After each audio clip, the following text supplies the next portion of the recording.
اللہ فرماتے ہیں کچھ لوگوں کا دعویٰ ہے کہ ہم اللہ اور آخرت پر ایمان رکھتے ہیں، حالانکہ وہ ایمان نہیں رکھتے، دعویٰ کرتے ہیں، نفاق کا مظاہرہ کرتے ہیں، منافقت کرتے ہیں۔ جو اللہ کو ماننے والا ہوتا ہے اس کا رنگ اور ہوتا ہے، جس کو پتا ہوتا ہے قیامت کے دن اللہ کے حضور کھڑے ہونا ہے، اس کے اعمال یہ نہیں مانتے، کہتے ہیں ہم مانتے ہیں پر مانتے، دعویٰ ہے کہ ہم مانتے ہیں آخرت کو بھی اور اللہ کو بھی، پر نہیں مانتے۔ قیامت قائم ہونا ضروری ہے، اگر وقوع قیامت نہ ہو تو ظالم کی تو موجیں لگ گئیں، جابر تو موج کرے گا، فاسق اور فاجر تو کہیں گے دنیا میں بھی ہم اپنے اقتدار کے زور پر جیتے رہے، آج بھی ہمیں پوچھنے والا کوئی نہیں۔ عقلاً نقلاً قیامت کا قائم ہونا ضروری ہے۔ قیامت قائم ہوگی تو مظلوم کو اس کے ظلم پر داد رسی کی جائے گی اور ظالم کو سزا ملے گی۔ ایک آدمی ساری زندگی دنیا کے اندر لوٹ مار کرتا رہا، دھوکہ فریب فراڈ کرتا رہا، اس کی راتیں شراب و کباب میں گزر گئیں، وہ مرے اور بات ختم ہو گئی، ٹھیک ہے موج کر کے چلا گیا۔ ایک آدمی ساری زندگی اس نے اللہ تبارک و تعالیٰ کی رضا کے لیے اپنی نظر کی حفاظت کی، زبان کی حفاظت کی، یہاں تک کہ دل کی بھی حفاظت کی، وہ بھی مرے تو معاملہ ختم ہو گیا۔ اس طرح تو پھر سرکش کا کچھ بنے گا ہی نہیں، نظام زندگی ساری اس کی سوچ ختم ہو کے رہ جائے گی اگر قیامت قائم نہیں ہوتی۔ قیامت کا قائم ہونا حق ہے، اس لیے قرآن مجید نے ایک جگہ پہ نہیں 20 جگہ پہ یہ بیان فرمایا ہے کہ قیامت ضرور قائم ہے، قیامت، اور وہ قائم ہو کر اپنے سارے لوازمات سمیت قائم ہوگی۔ میرے نبی پاک صلی اللہ علیہ وسلم نے فرمایا مظلوم کو حق ملے گا، ظالم کو سزا ملے گی۔ جابر اس دن اللہ کی بارگاہ میں رسوا کیے جائیں گے، جن پر جبر کرتے رہے انہیں اللہ کے حضور سے عطا کیا جائے گا۔ قیامت کا وقوع ہونا ضروری ہے، اور قیامت تو جب قائم ہوگی تب ہوگی۔ دنیا میں بھی ایسا ہوتا ہے، ظلم کا انجام ٹھیک نہیں ہوتا، جبر کا انجام، جھوٹ کی زندگی لمبی نہیں ہوتی، دھوکے فریب فراڈ ملمہ سازی، ان چیزوں کی عمریں اللہ نے تھوڑی رکھی ہیں۔ وقتی طور پر ظالم کو، دھوکے باز کو، جابر کو جو مہلت ملتی ہے وہ سمجھتا ہے میری سیاست کام کر رہی ہے، وہ سمجھتا ہے میں بڑا دانا ہوں، بڑا چالاک ہوں، دیکھ لو اتنے ظلم کے، جبر کے، دھوکے کے باوجود بنا ہوا ہوں۔ حالانکہ اللہ کی طرف سے اسے مہلت ملتی ہے اور بڑا ہی مہربان ہے۔ مہلت اس طرح دیتا ہے کہ میرے نبی پاک علیہ السلام نے فرمایا جب میرا مسلمان نیکی کرتا ہے تو اللہ فرشتوں سے فرماتا ہے 70 گنا بڑھا کے لکھ لو اس کی نیکی، 70 گنا، اور جب گناہ کرتا ہے تو اللہ فرماتا ہے ٹھہر جاؤ ابھی لکھنا نہ، اسے ٹائم دو۔ یا اللہ کتنا؟ فرمایا 24 گھنٹے تو دو، ہو سکتا ہے توبہ کر لے، یہ اس کی مہربانی ہے۔ اب وہ جو اللہ نے مہلت دی ہے نا کہ شاید توبہ کر لے، لوگ سمجھتے ہیں میری چالاکی کی وجہ سے نظام سیٹ چل رہا ہے، میں بڑا تیز ہوں، 2 4 5 باتیں بولتا ہوں سب صحیح ہو جاتا ہے۔ لوگ اس کو اپنی دانائی سمجھ لیتے ہیں، حالانکہ وہ اللہ کی طرف سے۔ فرعون نے کئی 100 سال حکومت کی اور اس طرح اس نے ظلم کیے کہ لاکھوں اور ہزاروں بچے قتل ہی کرا دیے، 12,000 عورتوں کے پیٹ میں حمل تھا اس نے ضائع کرا دیا۔ جب حضرت موسیٰ علیہ السلام اپنی قوم کو لے کے نکلے، رستے میں دریا آ گیا، فرعون پیچھے لگا ہوا تھا، وَإِذْ فَرَقْنَا بِكُمُ الْبَحْرَ فَأَنْجَيْنَاكُمْ، اللہ فرماتے ہیں تمہارے لیے میں نے دریا کو پھاڑا اور تمہیں نجات دے دی، وَأَغْرَقْنَا آلَ فِرْعَوْنَ، اور فرعون کو غرق کر دیا، وَأَنْتُمْ تَنْظُرُونَ، تم کھڑے دیکھ رہے تھے۔ اب جب حضرت موسیٰ دریا کے کنارے پہنچے تو فرعون بھی پیچھے آیا۔ فرعون لوگوں سے کہا کرتا تھا کہ میں کہتا ہوں تو دریا چلتا ہے، میں کہتا ہوں تو ہوائیں آتی ہیں، میرے حکم کے پابند ہے سارے۔ جاگ رہے ہیں نا آپ حضرات، غور فرمائیے گا بات پر۔ دعویٰ تھا اس کا کہ میں کہتا ہوں تو نظام زندگی چلتا ہے۔ اب جب دریا کے کنارے پہنچی حضرت موسیٰ علیہ السلام تو اللہ نے حکم دیا کہ آپ عصا ماریں۔ جناب موسیٰ نے عصا مارا، 12 رستے بن گئے۔ اب حضرت موسیٰ کی قوم گزر رہی تھی تو فرعون سے پوچھنے لگے کہ تو کہتا تھا میرے حکم سے چلتا ہے، تو وہ تو حضرت موسیٰ نے ڈنڈا مارا ہے تو رستہ بن گیا ہے۔ باز نہیں آتا انسان باز بہانے بڑے ہیں اس کے پاس، بڑی دلیلیں ہیں، جھوٹ سچ بول کے اپنے آپ کو مطمئن کرتا ہے، آخر دم تک تبدیل ہونے کو تیار نہیں ہوتا، دلیلیں گھڑتا رہتا ہے، بناتا رہتا ہے، شور کرتا ہے جان بوجھ کے۔ بھئی تو کہتا تھا میرے چلانے سے چلتا ہے، تو باز ابھی بھی نہیں آیا، کہنے لگا میں نے ہی حکم دیا ہے کہ ذرا پھٹ جا، مجھے یہ زندہ چاہیے۔ باز رسی جل گئی، بال کہنے لگا میں نے ہی کہا ہے دریا کو کہ یہ مجھے زندہ چاہیے، میرے بھاگے ہوئے ہیں تو اس لیے پھٹا ہے، تو آؤ میرے ساتھ دریا کراس کریں۔ تو پتا تو ان کو بھی تھا نا جتنا تو رب بنا ہوا ہے، پتا تو تھا، سارے جانتے تھے۔ کہنے لگے تو پہلے کراس کر، اگر تو بچ گیا تو ہم بھی پیچھے آتے ہیں۔ اب چاروں ناچار۔ ایک روایت تو یہ ہے کہ یہ جب خدائی کا دعویٰ کرتا تھا نا، تخت پہ بیٹھا ہوتا تھا، تو ایک دن حضرت جبریل آئے اس کے پاس انسانی شکل میں، تو کہنے لگے میں بڑی دور سے آیا ہوں تو ایک مسئلہ پوچھنا تھا. کہا پوچھو. کہنے لگے ایک غلام تھا کسی بادشاہ کا, تو بادشاہ نے اسے تھوڑی دیر کے لیے ایک علاقے کی سربراہی دے دی. کتنی دیر کے لیے؟ کتنی دیر کے لیے ہمیں سربراہیاں ملتی ہیں؟ کیوں جی؟ تھوڑی دیر کے لیے ملتی ہے نا. تھوڑی دیر کے لیے سربراہی دے دی ایک غلام کو. ذرا بات کو سمجھیے. حضرت جبریل پوچھتے ہیں, کہتے ہیں سربراہی مل گئی, اب وہ مالک ہی بن کے بیٹھ گیا ہے, وہ بات ہی نہیں سنتا. اس کو تھوڑی دیر کے لیے بنایا تھا, وہ تو خدائی کا دعویٰ کرنے لگا ہے. آپ بتائیں اس کا انجام کیا ہونا چاہیے؟ یہ مسئلہ پوچھنے آیا ہوں. تو فرعون کہنے لگا اس کا انجام یہ ہے کہ اسے پانی میں گوتے دے دے کے مار دے. انجام کیا ہے؟ بولیے بولیے, کیا انجام ہے؟ کیا انجام ہے جی؟ پانی میں. اللہ اکبر, اپنی سزا تجویز کر رہا ہے. اس کی سزا کہ اسے پانی میں گوتے دے دے کے مارو ظالم کو. اسے تھوڑی دیر کے لیے بنایا تھا اور وہ چھائی گیا ہے, قبضہ ہی کر گیا ہے. حضرت جبریل کہنے لگے جی آپ لکھ کے دے دیں گے؟ کہنے لگا لاؤ لکھ دیتے ہیں. لکھوا لیا. جناب جبریل رکا لے کے تشریف لے گئے. اب جب فرعون دریا میں آیا نا تو اللہ نے حکم دیا مل جا. جب دریا ملا چیخنے لگا تو حضرت جبریل آئے, کہنے لگے تیرا ہی فتویٰ ہے, یہ تیری سزا ہی ہے نا. ہم بھی بڑی سزائیں تجویز کرتے ہیں. یہ جھوٹا ہے جی, اس کا تو فلانا علاج ہونا چاہیے, تو اگر تو جھوٹ بولے تو یہ فلانا بڑا جاور ہے جی, اس کے ساتھ اس طرح ہونا چاہیے, تو اگر تو یہ کام کرے تو جو سزا تو لوگوں کے لیے تجویز کر رہا ہے تو اپنے بارے میں بھی سوچ. اب جب گوتے آئے نا, آخری وقت دیکھا وہ فرعون جو کہتا تھا میری مرضی سے دریا چلتا ہے. علامہ ساوی نے تفسیر ساوی میں لکھا ہے تڑپ کے رونے لگا. جب یہ مزاج ہے, ایک دفعہ اوپر آتا ہے آدمی جب دریا میں جاتا ہے, اوپر آیا تو چیخنے او میرے حواریو خدا کا واسطہ مجھے بچاؤ. کہنے لگے تو کہتا تھا میری مرضی سے چلتا ہے. بے بسی ہے, تڑپتا ہے, روتا ہے. وارث شاہ مان کری نہ وارثہ دا, رب بے وارثہ کر کے مار دائی. تڑپ رہا ہے, چلا رہا ہے, کوئی مدد کو نہیں پہنچتا. اب جب آخری گوتا آیا تو کہنے لگا آمنا برب موسیٰ و ہارون, میں موسیٰ کے رب کو بھی مان گیا, ہارون کے رب کو بھی. اللہ نے فرمایا نہیں, اب تیرا ماننا قابل قبول ہے. اس وقت ماننا تھا جب تجھے مہلت دی تھی, جب تو جوان تھا. بڑھاپا آتا ہے, بیماری آتی ہے, جوان آدمی بیماری کا شکار ہوتا ہے تو کہتا ہے یا اللہ ایک دفعہ صحیح کر دے, میں ساری پڑھا کروں گا. ایک دفعہ ٹھیک کر دے, میں مسجد میں رہوں گا, میں اگلے سال اعتکاف بھی کروں گا, میں ساری تراویحیں پڑھوں گا. تو اس وقت پڑھنی تھی جب تجھے مہلت دی تھی. اس وقت پڑھنا تھا جب اللہ نے تجھے آسانی دی, زندگی دی. اگلا وقت یہ حال ایک کا نہیں ہوا. نمرود کو دیکھ لیں, حضرت ابراہیم علیہ السلام کو کہتا تھا میں رب ہوں. آپ نے فرمایا رب تو وہ ہے جو زندہ کرتا اور مارتا ہے. ایک موت کا قیدی بلایا, کہنے لگا ہاں بھائی کتنے دن رہ گئے تھے پھانسی میں؟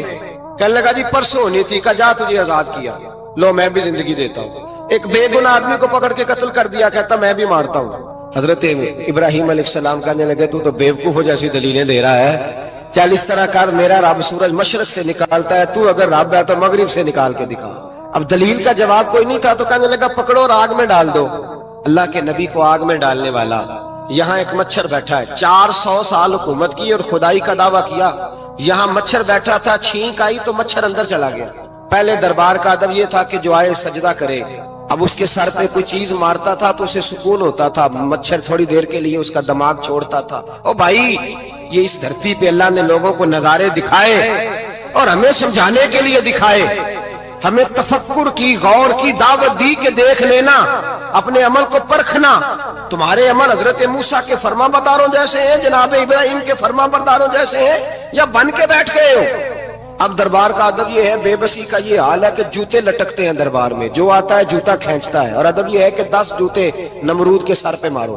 اور 400 سال جوتے لگتے رہے. روتا تھا, جو آدمی آتا تھا منتیں کرتا تھا, کہتا تھا کہیں سے کوئی دوائی مل جائے گی. پاگلوں جیسی زندگی گزاری, پاگلوں جیسی سخت. وہ تو حساب, وقوع قیامت تو حساب ہوگا ہی. یہاں لوگ پاگل ہو کے مرتے ہیں, معذاللہ نفسیاتی مریض ہو کے مرتے ہیں. یہاں آخری وقت اتنا سخت آتا ہے کہ دنیا موت کی دعائیں مانگتی ہے. میرے بھائی جب انسان ظلم کرتا ہے تو بھول جاتا ہے کہ شاید مجھے پوچھے گا کوئی نہیں. جب وہ زیادتی کرتا ہے تو بھول جاتا ہے. جب وہ کسی کا حق کھاتا ہے تو وہ کہتا ہے شاید اس کا تو وارث ہی کوئی نہیں جس کو میں لوٹ رہا ہوں. لیکن جب اللہ کی پکڑ آتی ہے, حجاج بن یوسف ظالم تھا, اس نے اچھے کام بھی کیے تھے. قرآن پاک پر زیر زبر آراب حجاج بن یوسف نے لگوایا. محمد بن قاسم کو ہندوستان سندھ کے علاقے فتح کرنے بھی حجاج بن یوسف نے بھیجا تھا. ساری خوبیاں اپنی جگہ پر, ظالم بہت بڑا تھا. کسی آدمی نے اس کے سامنے کونے کی طرف منہ کر کے ساتھ والے سے بات کر لی تو کہنے لگا میرے خلاف کیا، اس کو لے جاؤ 2 ٹکڑے کر کے واپس لے آؤ۔ توتی بولتا ہے نا اقتدار، جب کسی کے ہاتھ اقتدار ہوتا ہے نا، وہ چاہے ایک گھر کا ہی کیوں نہ ہو، وہ 10 بندے فیکٹری میں کام کرتے اور جو ان کا مالک ہوتا ہے وہ کہتا میں مالک ہوں، مجھے مانو۔ جب تو صاحب اقتدار ہوتا ہے نا، جب تو سسر بن کے بیٹھتا ہے اور کسی غریب گھر کی بہو آتی ہے 2-4 تو کہتا میرا اقتدار ہونا چاہیے۔ جب میں کھانسنے لگوں تو ہر آدمی کے ہاتھ میں ٹشو پیپر ہونا چاہیے، جب میں بولنے لگوں تو بندھے ہوئے ہاتھوں سے ہر آدمی جی جی کرتا ہوا کھڑا ہونا چاہیے۔ جس آدمی کا، اور یہ کام بہو بھی کرتی ہے کئی دفعہ، وہ بھی کہتی ہے کہ تمہیں پتہ نہیں میں کتنا لمبا چوڑا جہیز لے کے آئی ہوں، جب میں سونے کے لیے اپنے بیڈ روم میں جاؤں تو خبردار بوڑھے بابے کو اجازت نہیں کہ وہ کھانسے۔ اماں کو چاہیے کہ اگر اس کو بڑی سخت پیاس بھی لگی ہے تو میرے سوتے سوتے باورچی خانے میں برتن نہ کھٹکھٹائے۔ جو جہاں بھی جس اسٹیج پہ بھی بیٹھتا ہے وہ کہتا ہے کوئی نہیں مجھے پوچھنے والا، میں مطلق العنان ہوں۔ جوان بوڑھوں کا مذاق اڑاتے ہیں، سمجھتے ہیں شاید کبھی بوڑھے نہیں ہونا، مذاق اڑاتے ہیں۔ تندرست لوگ بیماروں کا مذاق اڑاتے ہیں، شاید کبھی بیمار نہیں ہونا۔ حجاج بن یوسف ظالم تھا، ظلم کرتا تھا، زیادتی کرتا تھا۔ حضرت سعید بن جبیر ایک تابعی بزرگ تھے، اتنے بڑے بزرگ تھے کہ ساری رات نماز پڑھتے تھے، سارا سال روزہ رکھتے تھے۔ ایک دن انہوں نے منبر پہ بیٹھ کے کہا کہ حجاج ظلم سے باز آ جائے ورنہ اللہ کی لاٹھی بڑی بے آواز ہے۔ اللہ کی لاٹھی، اس کا کیا مطلب ہوتا ہے؟ اس کا مطلب ہے جب رب کی لاٹھی چلتی ہے تو اس کی آواز، جی اس کا پہلے کوئی پیغام، وہ پہلے اعلان نہیں کرتا کہ تگڑے ہو جاؤ لاٹھی چلنے لگی ہے، لاٹھی چلتی ہے پر اس کی آواز، سمجھ آ رہی ہے میری بات کی؟ جمعۃ الوداع کے لیے تشریف لانے والے عوام خاص غور فرمائیے گا۔ حجاج بن یوسف کو پتا چلا کہ حضرت سعید بن جبیر نے میرے خلاف بات کی، بلا لیا، کہنے لگا تو نے میرے خلاف بات کی ہے؟ فرمانے لگے کی ہے۔ کہنے لگا تجھے پتا ہے میں قتل کر دوں گا؟ آپ فرمانے لگے نہ تو زندگی کا مالک ہے نہ موت کا مالک ہے، تو کیسے قتل کر؟ کہنے لگا تجھے پتا ہے میرا؟ فرمایا میں نے تجھے نہیں، میں نے تو کئی شداد، کئی حماد، کئی قارون، کئی فرعون، کئی نمرود دیکھے، کئیوں کی داستانیں سنی، تو کون ہے؟ تو چھوٹا سا ہے۔ ایک جملہ ہے ملا جلال الدین رومی کا، بڑے درویش تھے، ایک بات کہہ گئے، کہنے لگے نمرود جتنے پیسے نہیں، فرعون جتنی حکومت نہیں، قارون جتنی دولت نہیں، ورنہ فرمانے لگے میرے زمانے میں بھی کئی لوگوں کا خدا بننے کو دل کرتا ہے، کئی لوگوں کا دل کرتا ہے، لیکن نمرود جتنے پیسے، فرعون جتنی طاقت اور قارون جتنی دولت نہیں، ورنہ ہو سکتا ہے لوگ دعویٰ کر جائیں معاذ اللہ ثم معاذ اللہ۔ یہ آج سے کئی 100 سال پہلے وہ کہہ رہے ہیں، آج تو حالات بڑے ابتر ہیں، اس کی نسبت خطرناک۔ فرمانے لگے حضرت سعید بن جبیر تو زندگی موت کا مالک نہیں، کہنے لگا پکڑو، قتل کرو اسے، لے جاؤ۔ جب پکڑ کر کھینچ کر لے جا رہے تھے نا تو حضرت سعید بن جبیر مسکرانے لگے۔ ظالم کے سامنے مسکرائے تو اس کو بڑا غصہ آیا، یہ میرا مذاق اڑاتا ہے؟ بلا لیا، ادھر آؤ، کیوں مسکرا رہے ہو، کیا ہوا؟ تو حضرت سعید بن جبیر کہنے لگے میں مسکرا رہا ہوں تیری بیوقوفی پر اور اپنے اللہ کی دی ہوئی ڈھیل پر، میں مسکرا رہا ہوں کہ یا اللہ کیا بات ہے، کیا تیرا شان ہے، کیسے لوگوں کو ڈھیل دی ہوئی ہے، میں مسکرا رہا ہوں تیری بیوقوفی پر کہ تو سمجھتا ہے شاید مجھے پوچھنے والا کوئی نہیں۔ کہنے لگا اس کو باہر نہ لے جاؤ، میرے سامنے قتل کرو۔ ٹھیک ہے جی، قتل کرنے لگے تو حضرت سعید بن جبیر نے منہ کعبے کی جانب کر لیا، انی وجہت وجہی للذی فطر السماوات والارض حنیفا وما انا من المشرکین۔ جب آپ نے یہ آیتیں پڑھی نا کہ میں نے منہ کر لیا ہے اپنے رب کی جانب، کرو مجھے قتل، کہنے لگا نہیں نہیں، اس کا منہ پھیرو، کعبے کی طرف ہو کے قتل نہ ہو، ہے ظالم پر پاگل ہو گیا ہے۔ حضرت سعید بن جبیر کے حوصلے نے شکست دے دی، ناکام ہو گیا، مخبوط الحواس ہو، کہنے لگا اس کا منہ پھیر دو۔ جب کعبے سے پھیرا تو آپ فرمانے لگے للہ المشرق والمغرب فانما تولى فثم وجه اللہ۔ اللہ فرماتا ہے تو مشرق اور مغرب سارا ہی اللہ کا ہے، جدھر بھی منہ کرو گے ادھر اللہ ہی اللہ ہے، جدھر بھی منہ کرو گے ادھر اللہ ہی اللہ ہے، چاروں جانب پھیر دے، جدھر منہ پھیرنا ہے تو نے پھیر دیا منہ۔ حضرت سعید بن جبیر کے گلے پہ خنجر رکھا تو آپ نے ہاتھ اٹھائے، کہنے لگے اے اللہ میرے بعد اسے کسی اور پر مسلط نہ کرنا، میرے بعد کسی اور پر مسلط نہ، بس میں آخری ہوں۔ جب آپ ذبح ہوئے تو اتنا خون نکلا، اتنا خون نکلا کہ لوگ کہتے ہیں جتنا اونٹ کے وجود سے نکلتا، تر ہو گیا سارا اس کا دربار۔ ایک سمجھدار آدمی کو بلا کے کہنے لگا اتنا خون میں نے پہلے کبھی، میں نے بڑے بندے قتل کرائے ہیں پر اتنا خون نہیں نکلا۔